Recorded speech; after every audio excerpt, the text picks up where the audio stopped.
मला एक नाही 3 वर्षापासून मी मथुरला बघतोय आणि मला चांगला अनुभव आहे की जेव्हा जेव्हा मालकाच्या प्रतिष्ठेचा विषय येतो ना ह्या मैदानात मथुरला पायरा भेटत नव्हता. बर.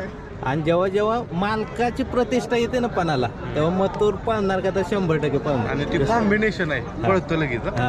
बरं, अजून काय तुम्ही काय सांगाल मथुरचं? स्पीड लागला आज गाडीला, स्पीड भरपूर लागला आज. सेमीला बघा किती speed. आणि सगळ्यात महत्वाचं म्हणजे त्याला विश्रांती नाही भेटली त्या बैलाला. नाही अजिबात नाही. डायरेक्ट यांनी सांगितलं भरून आणला आणि लगेच पळवलं. हा कालच उतरला, मुंबईत होता बैल. हो.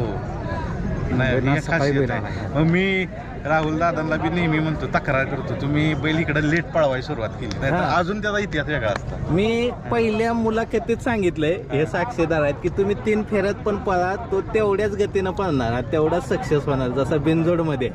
ते मी पहिल्या मुलाखतीत सांगितलं. नाही सांगितलंय ना. सांगितलं होतं. आणि एक वेगळ्या पद्धतीनं बैल पळतोय म्हणजे एवढ्या